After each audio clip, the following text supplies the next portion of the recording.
My name is Dr. Erum.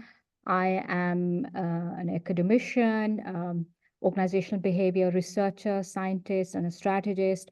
Um, uh, Besides that, I'm a certified trainer and a certified D&I professional. Other than that, I have some of the industry experience as well as a certified accountant. Currently, being very, very passionate about diversity, equity, and inclusion. I'm currently working and focusing on discovering, learning about different aspects of D&I in terms of my research, and also trying my level best to bring about a change in terms of behaviors at the workplace and making the behaviors more inclusive at the workplace. First, we must understand what diversity, equity, inclusion is all about, right? Diversity, equity, inclusion, as I call them, the three pillars of modern organizational culture. So let's start with diversity. Diversity, it's all about the differences amongst the people in terms of race, gender, ethnicity, abilities, etc., and etc. So the idea is that the people with a diverse background must make a part of the workforce for the sake of enriched perspectives and ideas. So this is about diversity. Where diversity is about the differences, equity is more about acknowledging those differences. Equity is more about valuing those differences, treating different people with the different needs accordingly.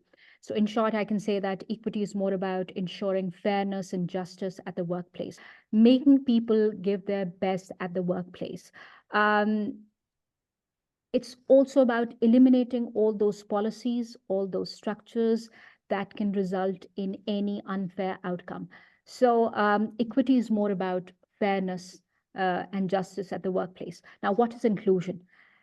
Inclusion is a kind of a work environment where everyone is equally valued. Everyone is equally valued and equitably treated. So inclusion is an environment of mutual respect, is an environment where the people can raise their voices with a trust that their voices will be heard and with the trust that they will be accommodated accordingly. So in short, I can say that D&I is about representation. It's about fairness. It's about justice. And it's about inclusive culture to ensure organizational effectiveness in all the possible aspects as such. So as far as D&I and why is it important for the workplace, we do have a lot of valid empirical support with respect to D&I, empirical support as to how D&I reflects better in returns. So we can say that we do have a business case for return on inclusion. Some of the great research is published in some of the great journals across the globe. I can quote one of the recent report by McKinsey by the title Diversity Matters More. And they have explicitly suggested that how the business case for D&I is strengthening over the period of time. More specifically, they talked about the diversity, the gender diversity and the ethnic diversity at the leadership level, and how it reflects remarkably in the returns, in the financial performance. 39% is something that they're quoting. 39% is the likelihood of increase in financial outperformance as compared to a decade ago when we have gender or the ethnic diversity in specific at the leadership level. So we do have the business case. We do have the rationale for having inclusion, diversity, equity, inclusion at the workplace. But how do we achieve it? How do we achieve the enhancement in the performance? How do we achieve the returns from D&I at the workplace? Through ensuring D&I at work, the organization can enhance their innovation, their creativity. They can enhance their decision making. The people are more engaged, they're more satisfied, retention is quite better. So that all collectively at the end of the day reflects at the organizational level in the form of a better return. So we can say that we do have returns for inclusion at the workplace. Despite that, we have a lot of evidence for returns on inclusion. We are facing some of the challenges with respect to D&I. One of the greatest challenges that we are facing with respect to D&I is inspiring long-term commitment towards D&I. Long-term commitment on part of the leadership, long-term commitment on part of the employees, which is lacking as of now.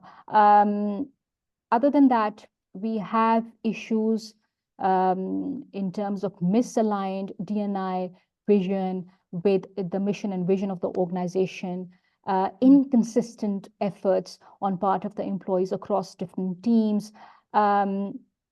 And of course, not only do we have challenges with respect to designing and crafting the strategies, but we are facing issues with respect to implementing those strategies and tracking the progress with respect to D&I strategies. So these are the challenges. We are facing those challenges, and we need to address them by coming up with the kind of a program that sufficiently address all these challenges that we're facing. Why this program by us? What is so special about this? What is unique about this program? Why D&I program by us?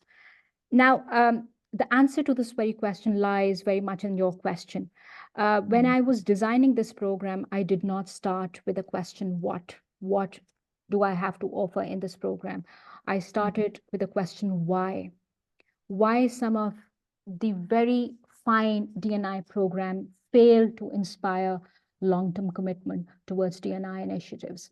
And the answer to this question was quite revealing. Too often, when we're promoting D&I at the workplace, we talk in terms of returns on inclusion. And that's absolutely fine. That makes a lot of sense. After all, we are in the business, and returns matter the most. However, at times the returns or the immediate returns are not as visible. Hence, there is a lack of immediate gratification. People get demoralized, demotivated, and disengaged as well. Now, for me, the purpose of D&I is actually ensuring fairness, justice, equity at the workplace. Return or the profit is merely the outcome of achieving that purpose. It is not the sole purpose, but an outcome of achieving the purpose of D&I, and that is fairness, justice, and the equity at the workplace. It's only when you define the purpose right is when you're able to connect the people emotionally with the D&I initiatives. When you define the purpose right, only then you're able to inspire the people's efforts and the commitment towards D&I in the long run.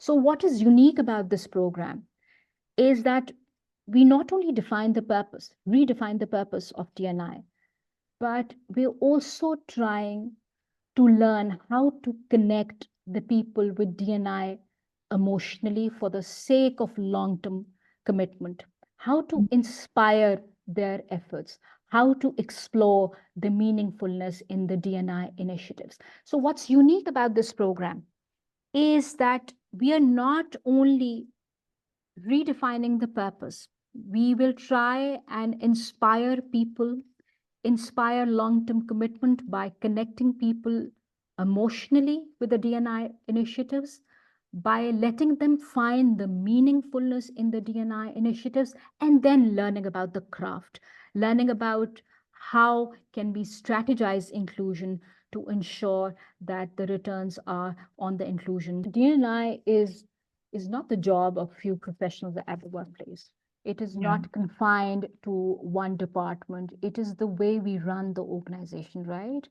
So unless we make it a part of the culture, unless we embed it in the values of the organization, I don't think the returns are that visible or they're easy to come by. So we need to understand that. And this is something we'll try to ensure through our training, that people not only learn about the purpose of D&I, but they learn the craft to inspire employees' efforts in the longer run, and to ensure that D&I ultimately becomes a part of the culture of the organization that they're part of as such.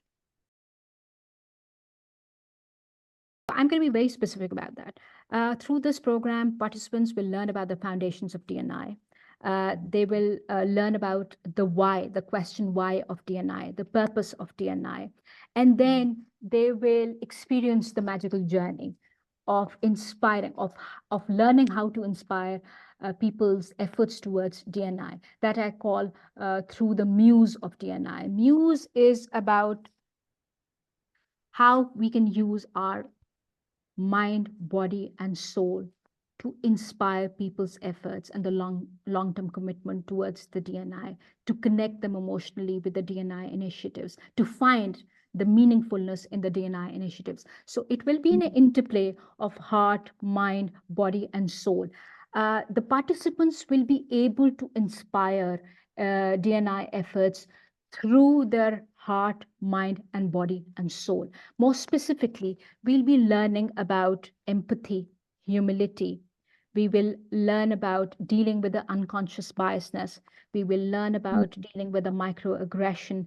And then, most importantly, we will learn about the inclusive body signals. We will learn about the inclusive sounds. So when you embody the inclusion, as an inspirer, when you embody the inclusion as a leader, only then you will be able to inspire long-term commitment on part of your employees. Otherwise, I don't think it's easy to come by. This is the first part of our program. The second part is more about method. So it's going to be a journey from muse to method. In the method part, we will learn how to strategize for inclusion, how to align D&I vision with the company's mission and vision, how to craft course of action, how to implement it, how to track the performance. So it's not just about knowing how much is it important for us to have D&I at the workplace to ensure the returns. However, in this program or via this program, we will make sure that the people learn how can they make sure that whatever strategy are they adopting with respect to D&I, they're able to actually reflect that strategy in the form of an impact on the returns. Last part of the training program is about the culture. Unless the inclusion becomes a part of the culture, you cannot ensure the returns on D&I in a longer run. So when I talk about the inclusion, we will learn about how to create the psychological safety at the workplace. We will learn about empowering individuals at the workplace, and we will learn about the cohesiveness at the workplace. So when we learn about these three elements, ultimately it's going to be reflecting as inclusion at the cultural level of the organization as such. What regulatory requirements do we have in our country with respect to D&I? All of us are working towards the sustainable world at the moment. We all are trying to make sure that we achieve the sustainable development goals. So inclusion at work, D&I at work covers a lot of SDGs, like it covers gender equality, reducing inequality, decent workplace, etc. So we are covering a lot of SDGs by making sure that the workplace is inclusive as such. Other than that, something that's very, very positive about D&I in our country is that we do have a lot of institutional advocacy. We do have a lot of institutional support with respect to D&I. Specifically, I'll talk about the banking sector in Pakistan. Banking sector is doing really, really well with respect to D&I. And one of the reasons is that State Bank of Pakistan is very, very, the policies by the State Bank of Pakistan are very supportive. They're the big advocate of D&I at the workplace, may be in the form of the women representation in the financial institute, gender sensitivity trainings, or the woman-friendly business practices at the workplace. So there are a lot of policies by State Bank of Pakistan that ensures that the banking sector in Pakistan is all inclusive.